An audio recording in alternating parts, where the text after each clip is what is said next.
자, 밑줄 칠게요. 힘을 우리가 뭘 힘이라고 하냐면 밑줄 운동 상태를 변화시키는 원인을 우리가 힘이라고 합니다. 운동 상태를 변화시키는 원인을 힘이라고 합니다. 그 다음에 힘의 단위에는 뉴턴이 있고요. 킬로그램 힘이라고 하는 단위도 힘의 단위이긴 한데 우리 잘 쓰는 단위는 아닙니다. 힘의 공식에 대해서는 얘기할 때 일단 힘은 우리가 문자로는 F라고 쓰죠. force의 F를 따고 힘의 공식에는 어떤 공식이 있냐면 F는 ma라고 하는 공식이 있어요. 그래서 오늘 뒤에서 살짝 확인할 건데 m은 질량이고요. 그 다음에 a라고 하는 건 가속도입니다. 그래서 우리가 질량 곱하기 가속도라고 하는 식으로 우리가 얘기를 할 수도 있고 이걸 통해서 우리가 제일 유명한 식이 m 곱하기 g라고 하는 이게 우리가 뭐였었죠? g가 무슨 가속도냐면 중력 가속도였죠. 중력 가속도. 그래서 질량 곱하기 중력 가속도라고 하는 이 녀석을 우리가 무슨力이라고 하냐면 힘 중에서도 지구가 잡아당긴 힘이다 라고 중력이라고 얘기를 했었죠. 그래서 우리가 만약에 3kg짜리 물체가 있다면 그 3kg짜리는 누가 지구 방향으로 우리가 얼만큼으로 잡아당기는 거냐면 이제 중력 가속도를 보통 10이라고 놓게 되면 30N이라고 하는 단위가 뉴턴이라고 했으니까 지구의 중심 방향으로 잡아당기는 거다라고 얘기를 합니다. 됐나요? 하고요. 자, 그다음 나온 내용은 알짜임입니다. 알짜임. 자, 알짜임은 우리가 옆에다가 뭐라고 써주냐면 합력이라고 써줘요. 합력. 같은 말이고요. 알짜임은 어떤 물체에 여러 힘이 동시에 작용을 할 때 그 힘들의 합이에요. 그래서 우리가 그거를 합력 합치다 할 때 합자와 이제 힘력자 할 때 희력자겠죠.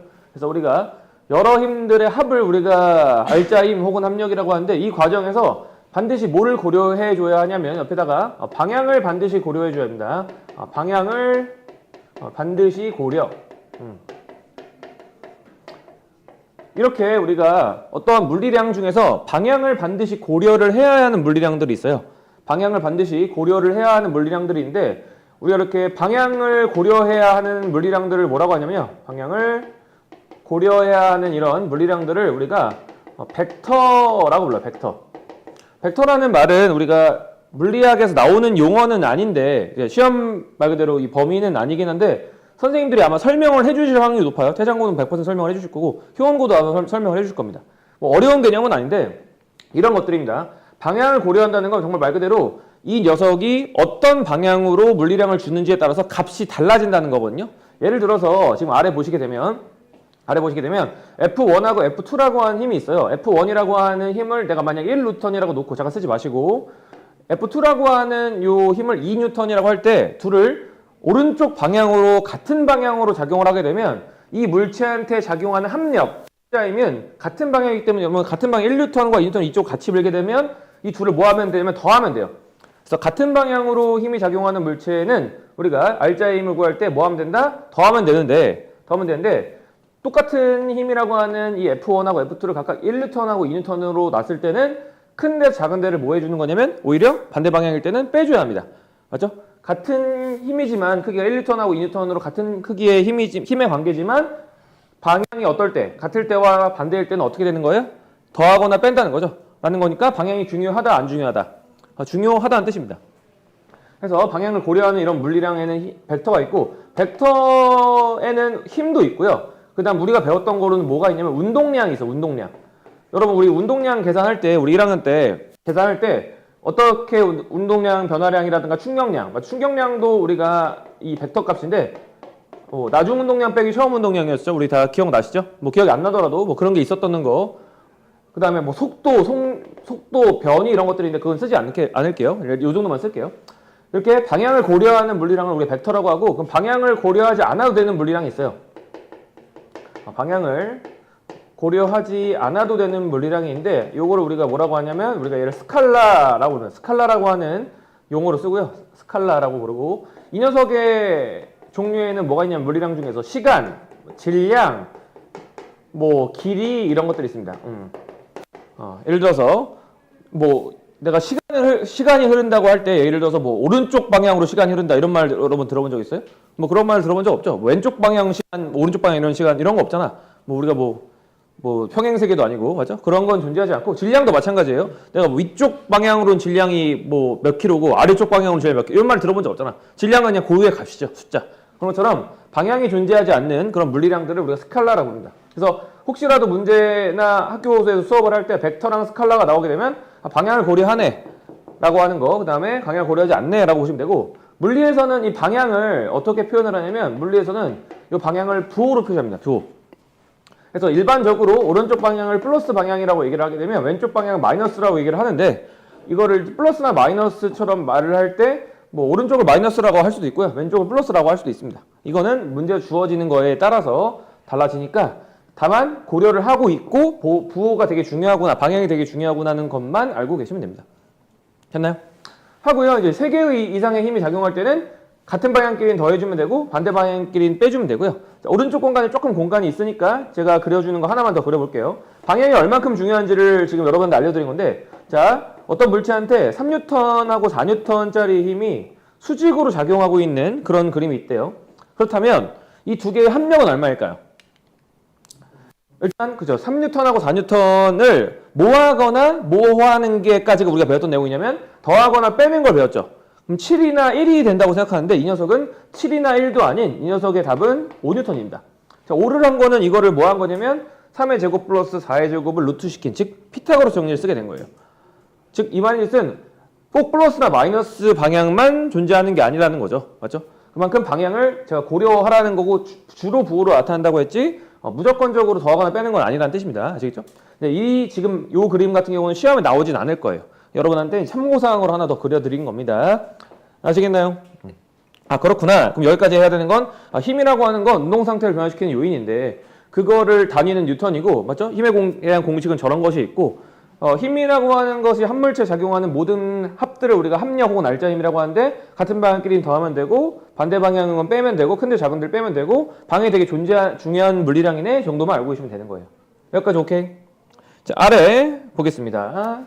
자, 아래 보시게 되면 용어가 나오는데 용어를 어떤 용어로 하냐면 힘의 평형이라고 얘기합니다. 힘의 평형. 그래서 어떤 게 힘의 평형이냐면 지금 방금 배웠던 알짜힘이 0인 거 밑줄 알짜힘이 0인 상태를 우리가 뭐라고 한다? 힘의 평형이라고 얘기를 하는데 그게 아래에 있는 힘의 평형 조건이라고 되어 있는데 이때 가로 잠깐 치고요. 힘의 평형 조건 옆에다가 두 힘만 존재한다고 제가 할게요. 두 힘만 존재를 한다라고 체크를 할게요. 두 개의 힘만 존재하는 상황에서의 힘의 평형 조건을 얘기하는 거예요. 그렇다면 그 두 개의 힘은 반드시 어때야 되냐면 크기가 같아야 되고요. 크기가 같아야 되고 그 다음에 방향이 반대해야 합니다. 방향이 반대해야 합니다.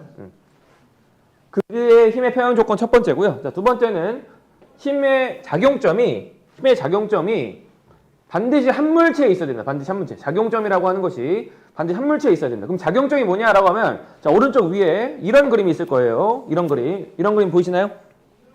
자, 이 그림 보시게 되면 자, 지금 이거 힘을 표시하는 방법인데 이게 이 힘이 시작하는 요 장소인 요 지점 여기를 우리가 작용점이라고 합니다. 작용점이라고 나와 있죠.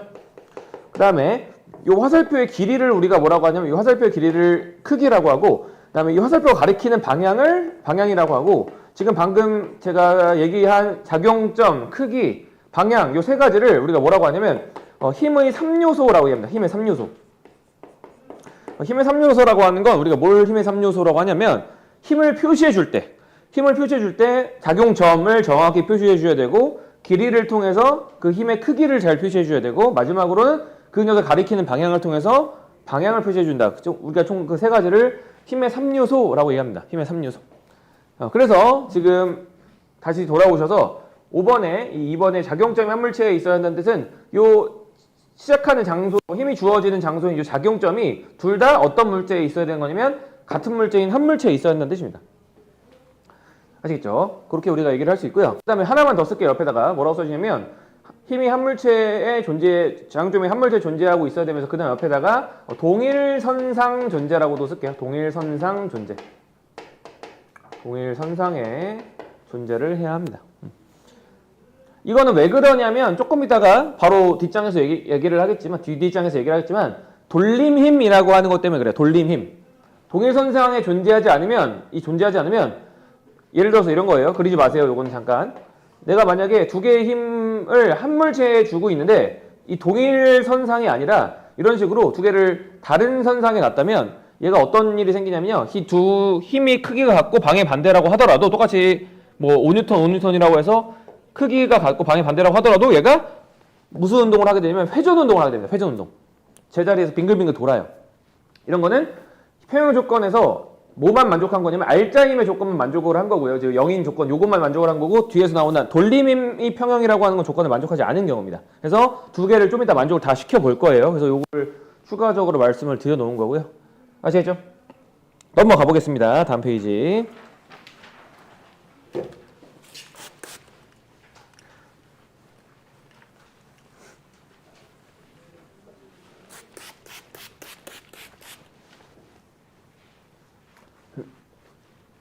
지우고요.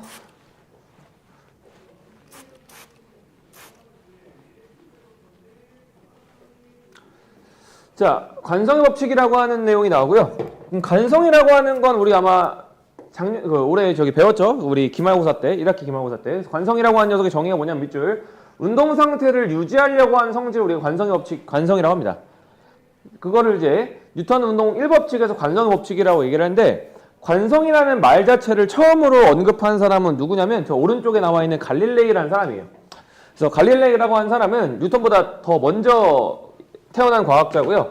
그래서 관성이라고 하는 개념을 어떻게 설명을 했냐면 어떤 물체가 우리 역학적 에너지 보존이라고 하는 거 우리 들어보셨죠? 우리 중학교 3학년 때 했던 내용이에요. 그래서 얘가 어떤 A라고 하는 지점에서 이 공을 떨구게 되면 마찰이 없다면 얘가 아래로 내려가면서 무슨 에너지가 전환되죠? 위치 에너지가 운동에 전환돼서 속도가 빨라지겠죠. 그래서 제일 빠른 게 바닥면이 있고 얘가 다시 위로 올라가게 되면 무슨 에너지가 다시 무슨 에너지로 전환되면서 위치가 운동으로 전환되면서 같은 위치까지 올라가겠죠. 그리고 두 번째 그림은 마찬가지로 또 먼 지점에서의 또 내려갈 때는 위치가 운동으로 다시 올라갈 때는 운동의 위치로 같은 위치까지 올라갈 건데 이게 뭐하고 있다면 이게 영원히 이어진 무한한 이 직선 이 길이라면 얘가 같은 높이를 찾을 때까지 끊임없이 운동을 할 거 아니에요. 끊임없이 운동을 한다는 그 개념, 운동 상태를 계속 유지하면서 끊임없이 가고 있다는 이 개념을 우리 관성이라고 합니다. 이 사람은 관성을 이런 식으로 설명한 거예요. 맞죠? 같은 높이 올라가려고 하는 그 위치를 찾을 때까지 끊임없이 계속 운동을 하겠죠.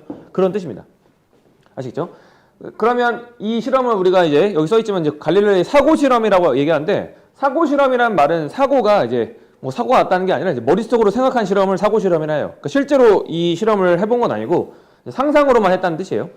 그런 의미로 받아주시면 되고 그래서 관성은 그렇게 이런 개념을 설명을 했었지만 뉴턴이 확실히 이걸 정립을 한 거예요. 관성이라고 하는 것은 운동 상태를 그대로 유지하려고 하는 성질이면서 관성은 뭐랑 비례하냐면 질량과 비례합니다. 그래서 옆에다 한 번 더 쓸게요. 관성은 질량과 비례. 질량과 비례하고요.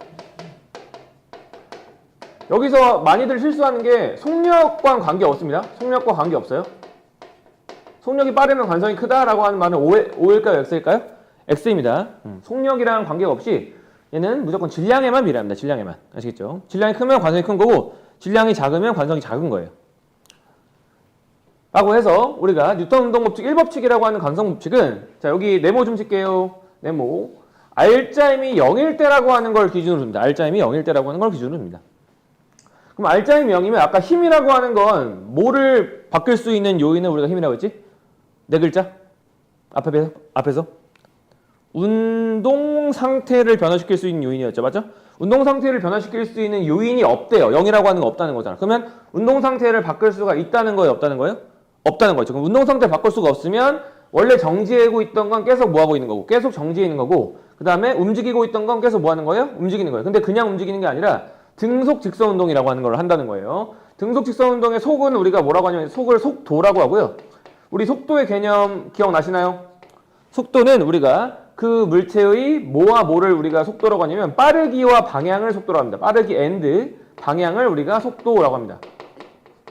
그러면 속도라고 하는 것이 변하게 하는 걸 가속도 운동이라고 하고 가속도 운동은 알짜임이 0이 아니어야 줄 수 있는 건데 지금 알짜임이 0이래요. 그럼 알짜임이 0이라고 하면 가속도 운동을 못 한다는 거고 그렇다는 건 속도가 변하지 않는 속도가 일정한 운동을 한다는 거니까 속도가 일정하다는 건 모두 일정하고 모두 일정하다는 거냐면 빠르기도 일정하고 방향도 일정하다는 거예요. 그럼 방향이 일정하다는 건 무슨 운동인 거예요? 방향이 일정하다는 건 직선 운동을 한다는 겁니다. 그래서 등속 직선 운동을 한다는 뜻이에요. 알죠? 이렇게 우리가 체크해서 뉴턴 운동법칙 1법칙 관성법칙은 알짜임이 0일 때를 기준으로 정지해 있는 건 계속 정지 상태를 유지하려고 하고 운동하는 건 운동 중에서도 등속 직선 운동을 계속 하려고 한다는 건데 지금 제가 말하는 건 시험에 나오진 않는 내용인데 그러니까 우리가 뉴턴 운동 법칙 1법칙, 그 다음에 오늘 2법칙, 3법칙 중에서 2법칙 정도 살짝 얘기하면서 오늘 끝나게 될 것 같은데, 2법칙을 우리가 가속도 법칙이라고 하고, 1법칙을 지금 방금 했던 관성 법칙이라고 하고, 3법칙은 작용 반작용 법칙이라고 하는데, 지금 얘기한 이 법칙은 뉴턴이 쓴 책에 나와 있어요. 뉴턴이 쓴 책, 혹시 그 이름 아시는지 모르겠는데 되게 유명한 책이거든요. 프린키피아라고 하는 책이에요. 그 책에 뭐가 들어가 있냐면, 우리가 1학년 때 배웠던 만류인력에 대한 그런, 그러니까 뉴턴이 뭐 사과 떨어뜨려가지고, 이런 거 되게 유명하잖아, 그 짤이. 사과 떨어뜨려서 뭐야 하면서 이제 그건데, 그거에 대해서 자기가 알아낸 사실에 대해서 쓴 책이에요.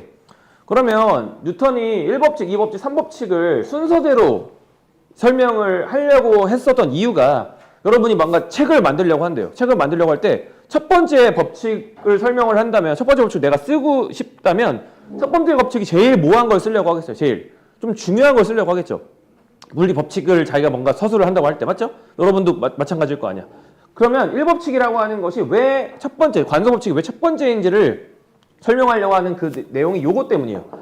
그러니까 관성법칙의 핵심은 알짜임이 0일 때를 기준으로 하는 거거든요. 왜 이게 핵심적인 내용이냐면, 만약에 우리가 이 지구 말고요, 다른 행성에서 만약에 물리 법칙이라고 하는 것을 거기서 적용을 할 때, 여기 지구와 다른 법칙이 적용이 된대. 그런 행성이 만약에 있다고 가정을 합시다. 그러면 지금 우리가 요 1법칙, 2법칙, 3법칙은 요 지구에서의 법칙이니까 거기선 적용이 되겠어, 안 되겠어? 안 될 수도 있고 될 수도 있죠. 모르죠, 그거는. 가보지 않았으니까. 근데 만약에 1법칙이 적용이 된대. 그럼 2, 3법칙은 자동으로 적용이 되게 세팅을 해놓은 거예요. 왜냐면 알짜임이 0이라고 하는 건 가장 기본 상태예요. 근데 기본이 만약에 우리 여기랑 똑같다? 그럼 다 되는 거야. 그러니까 뉴턴이 뭐 외계 행성을 가봐서 그런 쓴 걸 책을 낸 건 아니지만, 그러니까 뉴턴이 우리가 되게 유명한 과학자라고 하는 건 알고 있잖아. 근데 왜 유명한지에 대한 게 이런 섬세한 부분을 되게 잘 세팅해 놓은 거야. 어디 가더라도. 그래서 거의 몇백 년 뒤에 있는 우리 사람도 그 사람의 이름을 알고 있는 이유가 그런 것 때문인 거예요. 수많은 과학자가 있었을 거 아니에요. 우리가 알고 있는 과학자 5명 이상 내기도 어려워요, 사실. 근데 뉴턴하고 아인슈타인은 꼭 들어가죠, 그 중에. 그 이유가, 두 명이 유명한 이유가 그런 부분까지 세팅을 해놔서 그런 거예요. 아인슈타인이야 우리의 우리의 좀 뉴턴보다는 훨씬 더 최근 사람이죠. 그러니까 알고 있기도 하지만 뭐 천재이기도 하고요. 워낙 이미지가 유명하기도 하고 한데, 뉴턴은 그런 이미지 때문이라고도 알고 계시면 될 것 같아요. 지금 말한 내용은 시험에 나온 내용은 아닙니다. 그러니까 우리가 공부를 하는 데 있어서 이런 걸 조금 더 알고 있으면 공부할 때 좀 더 기억이 더 남아요. 1법칙이 왜 관성법칙인지에 대해서 좀 생각을 해보면 좋을 것 같고요. 시험 문제로 나오진 않고요. 관성의 현상 보겠습니다. 관성의 현상 보시게 되면 운동 상태를 유지하려고 하는 거니까, 1번 같은 경우는 갑자기 출발하면 승객이 뒤로 넘어지는 건 우리가 이런 걸 무슨 관성이라고 하냐면, 우리가 이런 거를 운동관성이라고 합니다. 운동관성. 정지관성이라고 합니다. 정지관성. 미안해요. 정지관성. 1번 위에다가 정지관성이라고 좀 쓸게요. 하고 한 번 더 체크를 하게 되면, 정지하고 있는 물체도, 그러니까 관성이 있어 없어? 정지하고 있는 물체도 관성이 있어 없어? 관성이 존재합니다. 아시겠죠? 관성을 0이라고 하면 이거는 맞는 말이야, 틀린 말이야? 관성을 0이라고 하면 이건 틀린 말이야. 아시겠죠? 이거 되게들 많이들 실수한 내용이니까. 정지관성도 관성이기 때문에, 정지하려고 하는 관성이 있기 때문에 관성이라고 하는 값이 0이 뭐다? 0이 아니다라고 하는 거 잘 기억해 주시고, 4번이 가장 대표적인 무슨 관성이냐면 운동관성이에요. 4번은 달리던 버스가 갑자기 멈추게 되면 운동하던 상태를 유지하려고 하는 거니까 앞으로 튀어나가겠죠? 이걸 운동관성이라고 얘기합니다. 그러니까 운동관성하고 정지관성 두 가지 있다고 보시면 될 것 같아요. 해서 2번, 5번, 6번을 같이 한번 보게 되면, 2번은 종이 위에다가 동전 놓으면은 종이랑 동전 중에는 동전이 더 무거우니까 동전이 더 관성을 더 크게 느낄 거니까, 움직여도 얘는 상대적으로 관성을 더 크게 받기 때문에 정지 상태를 유지하려고 해서 그냥 바다로 떨어지게 되는 거예요. 아시겠죠? 같이 움직이는 게 아니라. 그 다음에 달리던 사람이 굴뿌리에 걸려 넘어지는 것도 상체랑 하체 중에는 하체가 멈춰버린 거예요. 걸려서. 그러면 상체는 계속 뭐 하려고 해? 움직이려고 하는 거니까 꼬꾸라져 넘어진다는 거죠. 맞죠? 이런 걸 보시면 되겠고, 깔개를 차면 먼지가 깔개로도 분리가 되는 건, 내가 이 움직이는 과정에서 먼지랑 깔개 두 개가, 관성이 두 개가 다른 거라 보시면 돼요. 하나는 운동하려고 하고 하나는 멈추거나, 혹은 하나 멈추거나 운동하려고 하기 때문에 둘이 떨어져 나오는 겁니다. 하고 3번 체크 좀 해주시고, 이게 시험에 나올 수 있는 확률이 조금 있는데, 자 보시면 여러분, A랑 B실 두 가지가 있고요. A실하고 B실 두 가지가 있고요. 추를 매달아서 이런 상황이 돼요.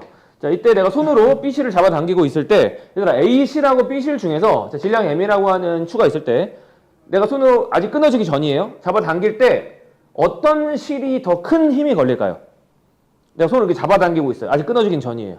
어떤 실이 A랑 B 실 중에서 어떤 실이 더 센 힘이 걸릴까요?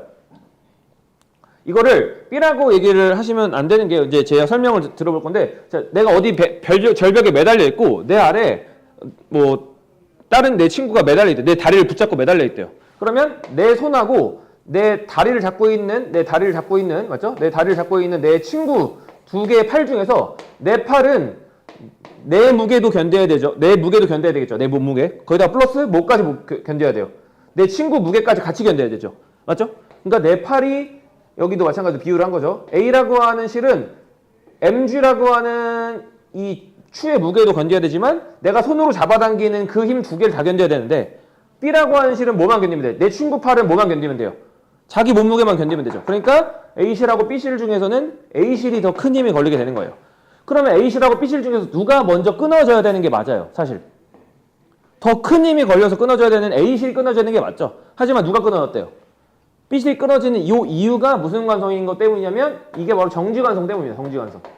정지 상태를 유지하려고 하기 때문에, 그래서 누가 끊어지게 되는 거예요? A실이 아니라 B실이 끊어지게 되는 겁니다. 두루마리 휴지 같은 거죠. 두루마리 휴지 우리 당기다가 서서히 당기면 끊어져요? 안 끊어지죠. 확 당겨야 끊어지죠. 그것도 정지관성 때문에 끊어지는 겁니다. 절취선 부분이. 아시겠죠? 이거 평소에 어떤 실에 더 큰 힘이 걸리는지 좀 자주 물어보니까 잘 알고 계시면 될 것 같아요. 오케이? 됐나요? 여기까지 됐죠? 여기까지. 그리고 사실 여러분이 지금 보셔서 아시겠지만 개 어렵네 뭐 이런 내용은 아니에요. 맞죠? 지금부터 이제 조금 어려운 내용을 할게요. 지우고 오른쪽 페이지입니다. 돌림힘입니다. 돌림힘. 자, 보시면, 자, 돌림힘이라고 하는 것은 우리가 이름 자체가 돌림힘이래요. 돌려지는 거, 뭐 돌려지는 관계에 대한 힘인가 봐. 이거 우리가 뭐라고 하냐면 회전 운동을 발생시키는 힘이에요. 혹은 이걸 변화시키는 물리량을 우리가 돌림힘이라고도 하고, 이거를 다른 말로 뭐라고도 하냐면 토크라고도 하면 토크. 그래서 돌림힘 혹은 토크라고 하고요. 돌림힘이나 토크는 문자로 어떻게 표현을 하냐면요. 선생님 힘이니까 F 아니에요? F 아니고요. 돌림힘 또는 토크를 우리가 이렇게 씁니다. 이렇게 쓰고 우리가 읽을 때 뭐라고 했냐면 타우라고 읽어. 타우. 타우라고 했습니다. 타우. 쓸 때 이렇게 씁니다. 이렇게 쓰고 타우라고 읽어요. 그리스 문자고요. 알파, 베타, 감마 친구들이에요. 아시겠죠? 알파, 베타, 감마, 세타 뭐 이런 친구들이고요.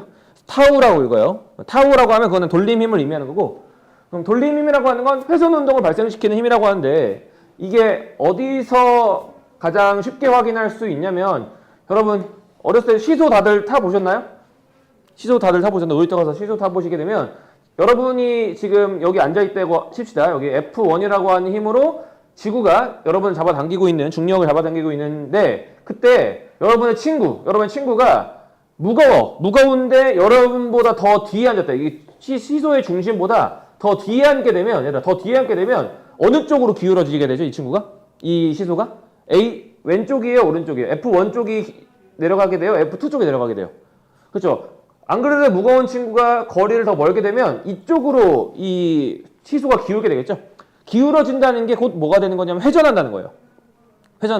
그럼 이게 균형을 맞추려면 이 무거운 친구가 나보다도 더 어떻게 와야 돼요? 내가 앉아있는 그 지점보다도 더 가깝게 와야 이게 뭐가 맞을 수 있는 거냐면 균형을 맞을 수 있다는 거죠. 그 이유가 어디를 기점으로? 요 시소의 정중앙 기점으로 F2라고 하는 이 힘은, 이 돌려지게 되는 힘은 무슨 방향으로 작용되는 힘이냐면 시계 방향으로 작용되는 힘이기 때문이다. 이걸 시계의 중심으로 봐주세요. 이걸 마치 시계처럼 보시게 되면 이 F2가 작용되는 이 힘은 시계 방향으로 작용되는 힘이에요. 맞니 얘들아? 그리고요, F1이라고 하는 요 힘은 마치 가운데 시계 중심이라고 했을 때 무슨 방향으로 작용하는 힘이에요?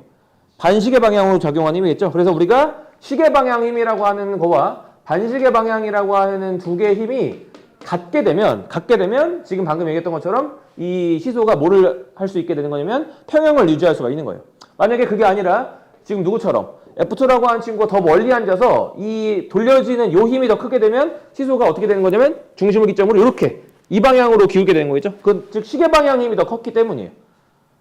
아시겠죠? 그럼 돌림힘을 그럼 어떻게 구하는 거냐면, 돌림힘은 지금 방금 중앙으로부터 얼만큼 거리라고 했죠. 그래서 즉 거리와 타우라고 하는 이 돌림힘은 거리와 뭘 곱하는 거냐면 그 거리까지 힘과 같은데, 이때 정확한 공식은 사실 F가 아니라 F의 무슨 값이냐면 F의 사인 세타 값인데 다행히 우리는 고등학교 2학년 요기 과정에서 사인 세타 중에 세타를 뭐만 세팅하냐면 90만 세팅합니다. 이게 무슨 말이냐면 회전축을 중심으로 원래 이루는 각도가 중요한데 이 각도가 바로 사인 뒤에 들어갈 각도인데 얘들아 사인 90은 우리가 배웠죠? 우리 특수각도 얼마라고 하지? 1이라고 하죠. 그렇기 때문에 요걸 특히나 쓰지 않는 겁니다.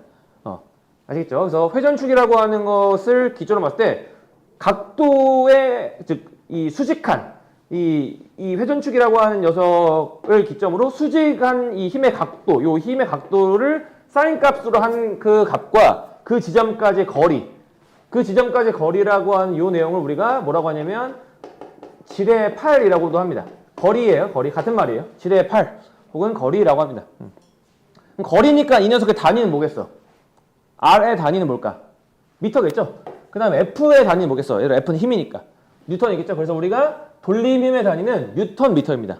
돌림힘의 단위는 우리가 뭐라고 해야 되나? 뉴턴 미터입니다. 아시겠니, 얘들아?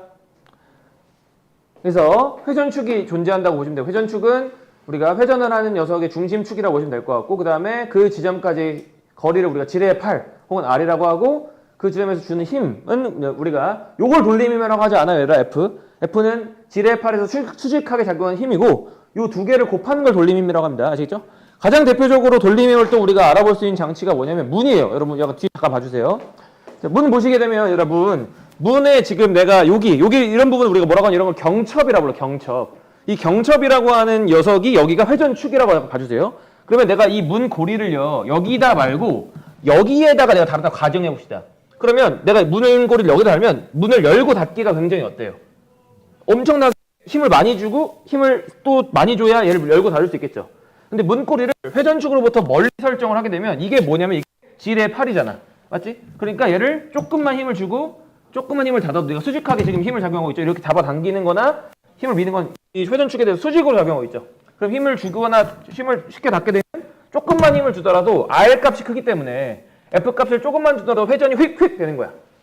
만약에 이게 돌림힘 값이 R 값이 작다면 F를 정말 세게 줘야 타우가 되는 거잖아. 근데 이미 R 값 자체가 어떻게 되니까? R 값 자체가 이미 크니까 F 값을 조금만 주고 조금만 닫더라도 어떻게 되는 거야? 조금만 하더라도 얘가 쉽게 돌려지게 되는 거라고. 돌림힘은 다시 한번 얘기하지만 돌려지게 되는 힘이야. 회전 운동을 가능하게 하는 힘이라고요. 그러니까 힘만 중요한 게 아니라 힘도 물론 중요하죠. F값이니까. 근데 힘만 중요한 게 아니라 그거에 곱하면 뭐도 중요하다는 거야? R값, 즉 이 거리도 중요하다는 거죠. 그러니까 내가 회전축의 중심에다가 아무런 무한대 힘을 줘봤자 회전축 그 자체면 R이 빵이면 맞죠? 지뢰의 팔 자체가 거리가 연기되면 돌려지진 않는 거라고요. 그다음에 이해니? 그렇게 우리가 체크를 해주면 되겠고 됐죠? 자, 그래서 돌림힘의 크기 아래 돌림힘 타우예요. 타우의 크기는 지뢰의 팔에 작용하는 힘의 수직성분, 아까 수직성분은 사인 세타라고 했죠? 근데 우리는 사인 세타의 세타가 90만 작용하는 것만 보기 때문에 F 사인 90이니까 F를 그냥 쓴 거예요. 그래서 지뢰 8 R과 F를 곱하게 되면 RF, 혹은 F 곱하기 R이 되는 거, 이게 돌림힘의 크기라고 보시면 되겠고, 자, 밑줄, 돌림힘의 평형 밑줄 칠게요. 자, 우리가 뒤에서 문제를 풀 때 이제 요거를 계속 갖다가 놓으면서 풀 건데, 자, 돌림힘이 말 그대로 평형이라고 하는 거는 아까 힘의 평형은 뭐였어? 우리 앞에서. R자임이 0인 거였죠? 맞죠? 두 개의 만약 힘만 존재한다면 한 물체에 작용하는 두 개의 힘이 크기 갖고 방향 반대였었죠. 이것도 마찬가지예요. 물체를 시계 방향으로 돌려지게 한 힘하고 그 다음에 반시계 방향으로 돌려주게 된 돌림힘 두 가지가 있을 때 그 두 개가 같으면 그 물체는 뭐 하지 않는 거예요? 회전하지 않는 거예요. 회전으로 빵이 되는 거죠. 회전인 이 형태가 유지가 되지, 그러니까 말 그대로 회전하지 않는다는 거예요. 그래서 회전축을 기점으로 지금 얘들아 요 힘은 시계야 반시계야? 내가 체크한 요 힘은 여기를 마치 시계의 중심으로 봐줘 얘들아. 그 다음에 어떻게 해주면 좀 편하냐면 얘가 이렇게 돌아간다고 합니다. 이렇게 이건 시계야 반시계야 얘들아. 이거 시계죠. 시계 방향 힘하고 자 이 녀석은요 얘는 시계야 반시계야 이거는 여기를 가운데 시계의 중심 왔을 때 이건 시계야 반시계야? 이건 반시계죠. 그러니까 시계와 반시계의 두 개의 돌림힘이 같다고 놓으면 이거는 이 물체는 뭐 하지 않는 거예요? 회전하지 않는 거라고요. 알겠니 얘들아? 알겠니? 그걸 가지고 문제를 풀어볼게. 다음 페이지고 요거 그 다음에 요 다음 페이지는 무게중심에 대한 설명을 좀 하겠습니다. 좀 지울게요.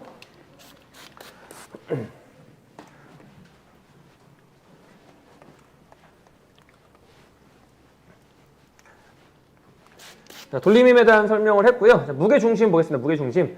자, 무게중심은 말 자체로 무게중심이라는 건데, 무게중심이라는 건데, 어떤 물체를 놨을 때 그 물체가 가지고 있는 뭐 기하학적인 모형에서 사실 우리를 얘를 통째로 저울에 올려야 얘의 무게를 다할 수 있는 건데, 우리가 문제를 풀 때는 그렇게 풀지 마시고 이 구조에서 정중앙에 해당하는, 여기 직류물체 같은 경우는 여기 완전히 정중앙에 해당하는 게 이 안쪽에 완전히 가운데에 해당하는 내부겠죠. 이 지점에다가 모든 질량이 이 한 점에 있다라고 가정하는 거예요. 물론 그렇게 되려면 이 물체는 뭐가 일정해야 되냐면 밀도도 일정해야 되고요. 그다음 모양도 일정해야 돼요. 그걸 균일하다고 표현합니다.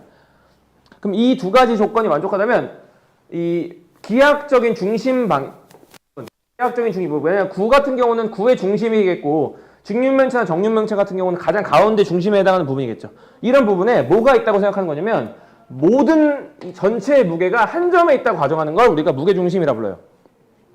이 무게중심, 예를 들어 책 같은 경우는 우리가 기하학적으로 중심일 때 책 같은 경우는 무게중심이 어디겠어요? 여기 가운데겠죠? 이 지점에다가 내가 손을 올려놓으면, 이 점에 손을 올려놓게 되면 얘가 뭐가 되는 거예요? 균형을 유지하는 거 아니에요? 균형을 유지가 되는 거겠죠? 맞죠? 그런 걸 우리가 무게중심이라는 건데, 다행히 우리가 물리에서 배우는 이 모양들은요, 무게중심이 이상한 모양들이 아니에요. 내가 여러분한테 뭐 모양을 이렇게 주고 이렇게 준 다음에 뭐 이런 식으로 준 다음에 무게중심 찾아봐, 이런 문제 안 나온다고요.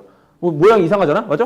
모양이 항상 대칭적이고 우리가 봤을 때 딱 무게중심을 알 수 있을 만한 그런 부분만 무게중심이 나오니까 걱정 안 하셔도 되고, 그래서 딱 중앙에 해당하는 부분이 무게중심인 거예요. 그래서 그 부분에 기하학적인 중심, 그래서 체크하셔서 그 부분에 모든 무게가 한 점에 있다. 그 한 점은 기하학적인 중심 부분이다 라고 하는 거고, 그래서 지금 요 왼쪽 그림 보시게 되면 이런 직사각형의 물체의 무게중심은 A라고 하는 길이의 딱 정중앙인 거니까 0.5A, 0.5A가 되는 요 지점에다가 무게중심이 있는 거고, 그 다음에 높이가 B라면 그 절반 높이에 해당하는 거니까 0.5B, 0.5B가 되는 거고, 만약에 이 물체의 질량을 M이라고 한다면 우리가 문제를 조금 이따 풀 때 요 무게중심에다가 아래로 무슨 힘이 작용하는 거냐면 mg라고 안에 써주세요.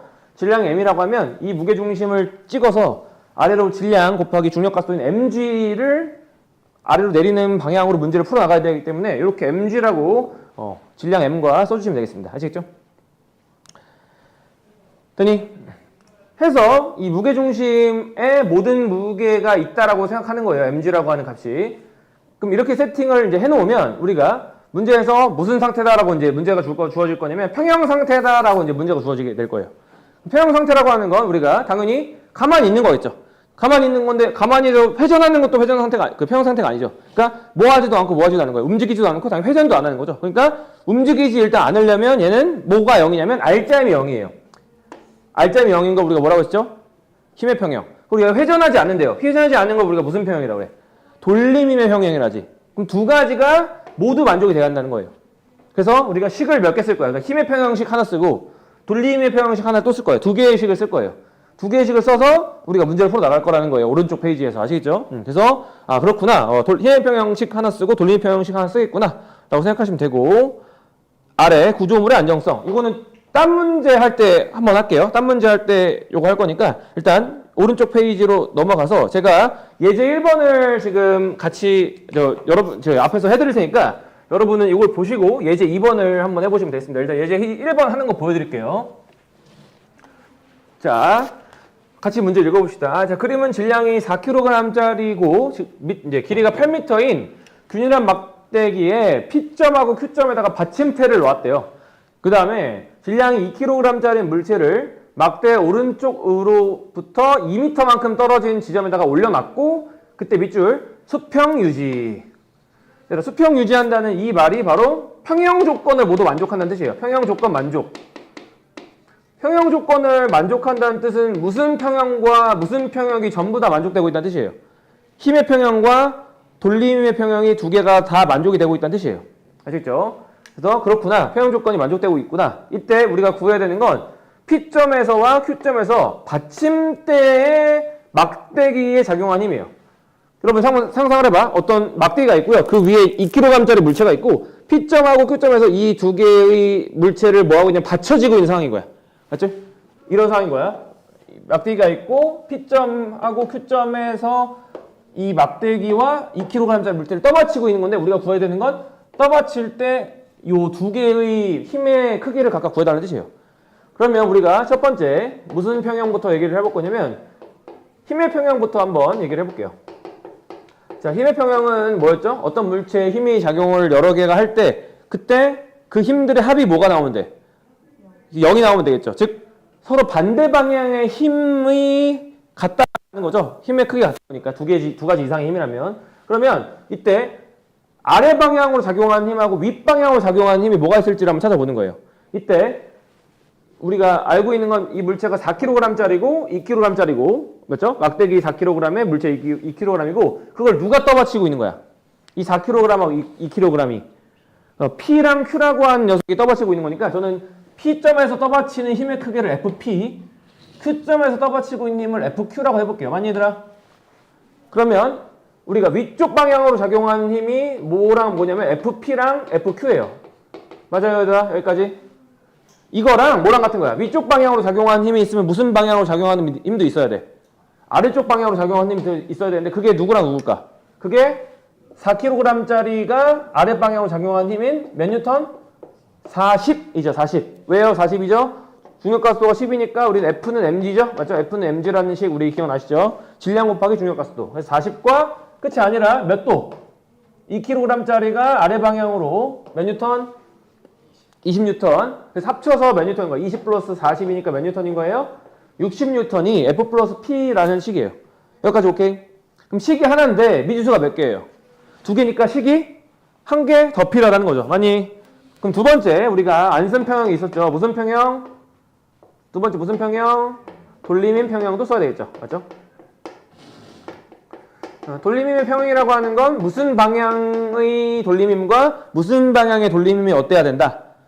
시계 방향 돌림임과 반시계 방향 돌림임이 같다는 건데 여기서 중요한 건 바로 뭐가 중요한 거냐면 회전축을 설정하는 게 되게 중요해요. 회전축 설정.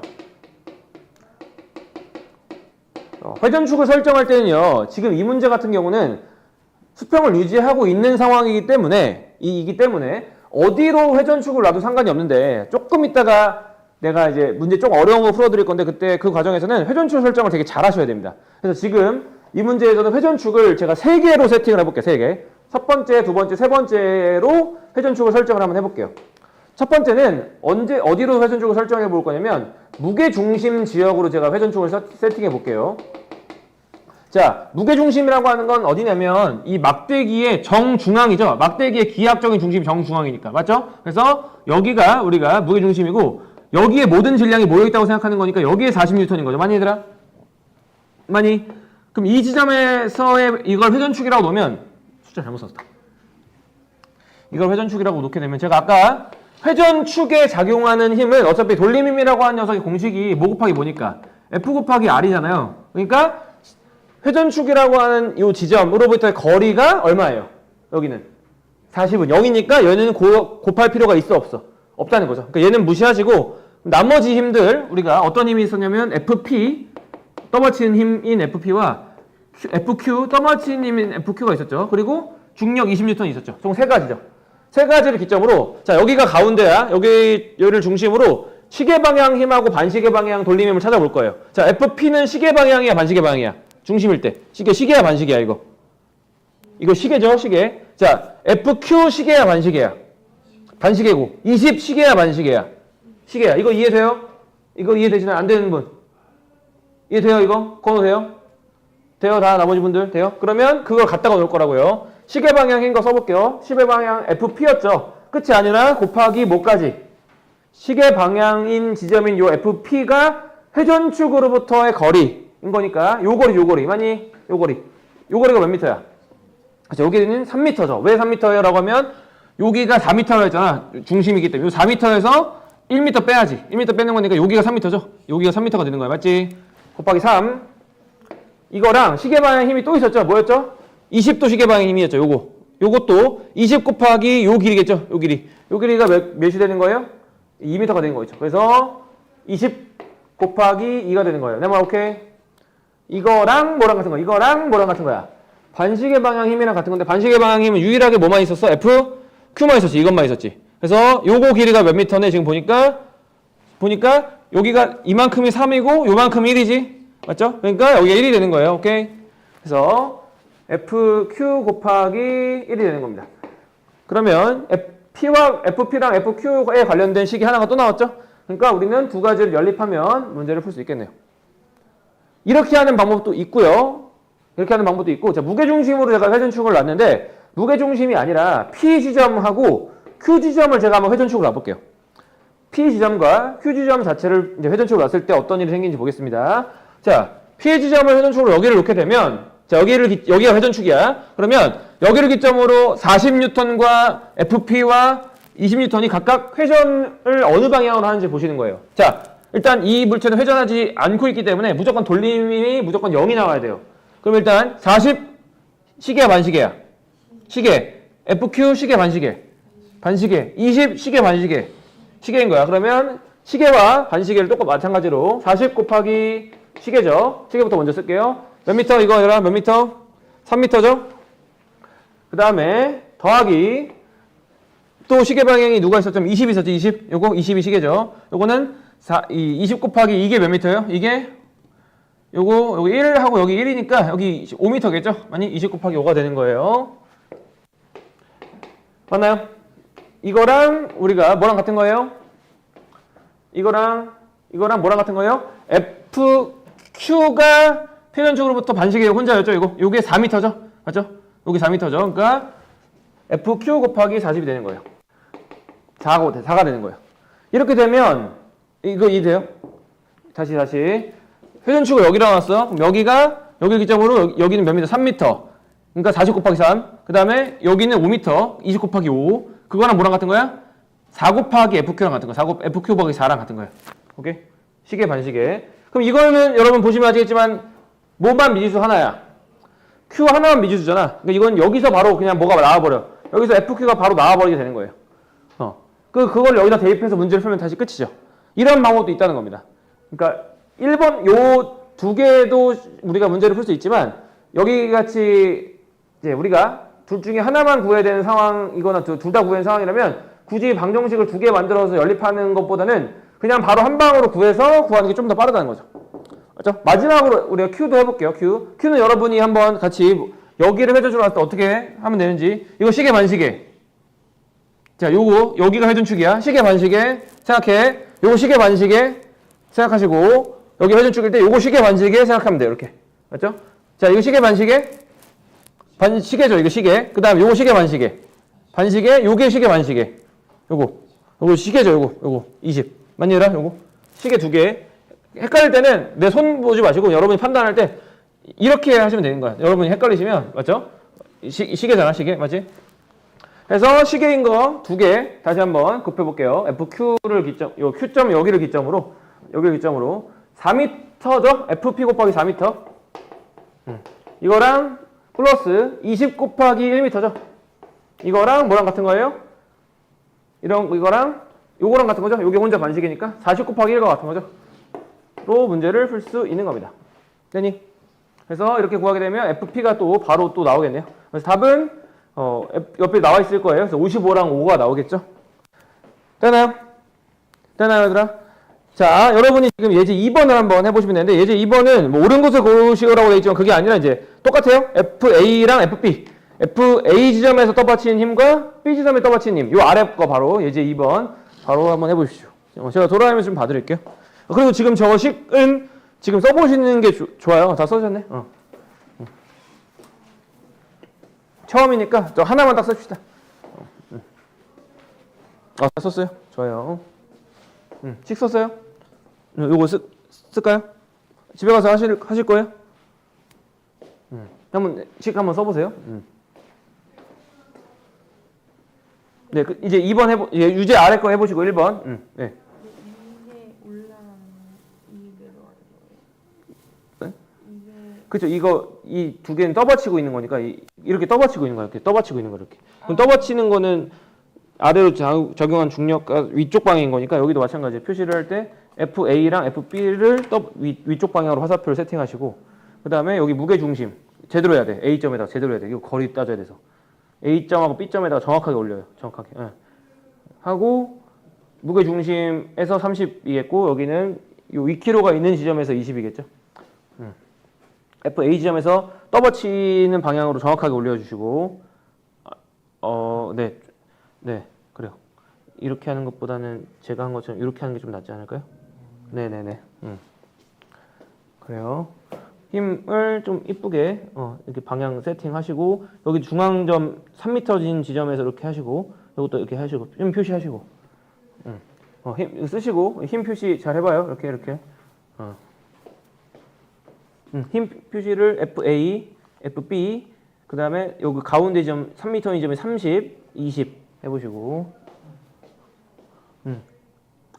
그래요. 힘 표시 좀 할까요? FA, FB 그 다음에 30N, 20N FA 그렇죠. FB 30N, 20N 잘 표시해 주시고 돌림힘 할 때 설정 할 때 회전축 여러 개에서 한번 해보시고 그렇죠. FA 플러스 FB 50 잘 쓰셨고 저처럼 헷갈릴 땐 시계 반시계 이렇게 써서 해주시는 게 좋아요. 시계 반시계 이런 식으로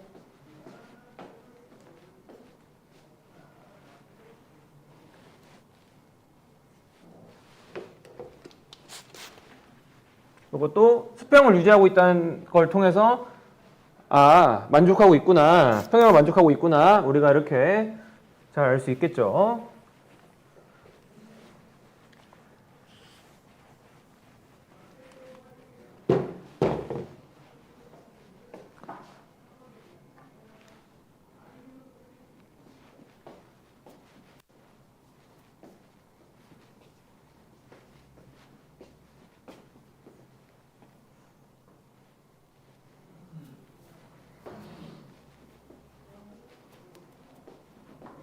맞아요. 잘 하셨고요. 네. 맞아요. 그거. 잘 하셨고. 회전축 여러 개로 좀 더 해보세요. 이것저것 갖고 놀아봐요. 잘했어요. 잠깐만요. 아닌데, 이건 아닌 것 같은데? FA, 이거 곱하기예요? 빼기. 그래요? 회전축을 딴 데로 한번 설정해 보실래요? 여기나 여기로? 그렇게 해 보실래요? 다 지우진 마시고.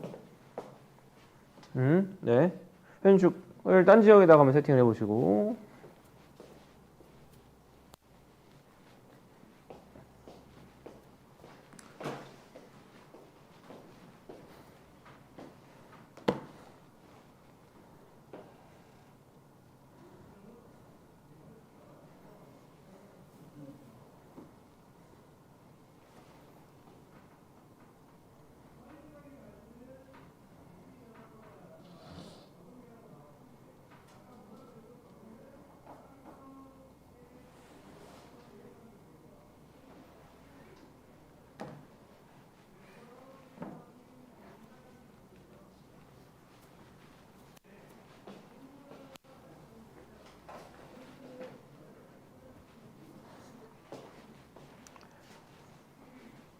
자, 볼까요? 자, 일단 마찬가지로 제가 돌아다니면서 여러분한테 힘 세팅부터 먼저 해달라고 했었죠. 그래서 윗방향으로 FA, 그 다음에 이쪽에서 받치는 힘 FB, 그 다음에 중앙지점 무게중심에서 30N, 그 다음에 여기 20N. 그래서 힘의 평형은 위쪽 방향으로 떠받치는 힘인 FA 플러스 FB가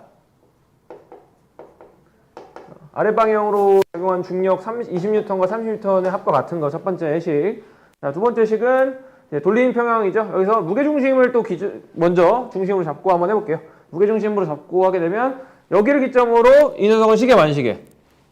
시계죠. 그 다음에 요거는 시계 반시계, 반시계. 얘가 시계죠. 그래서 시계 두 개와 반시계 하나니까 시계부터 먼저.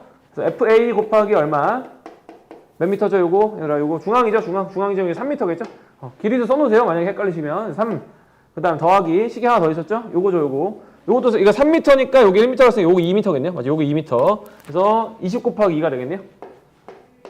이거랑 뭐랑 같은 거예요? 이거랑 FB 요거는 우리가 2m고 여기가 이게 1m니까 이게 1m니까 여기 1m가 되겠죠. 그래서 FB 곱하기 1이 되겠네요. 요거가 돼서 넣어서 계산을 할 수 있고요. 계산값이 좀 이쁘게 나오진 않아요. 만약에 2번하고 3번 즉 A지점과 B지점을 각각 회전축으로 놓는다면 여긴 중앙 지형이었고요.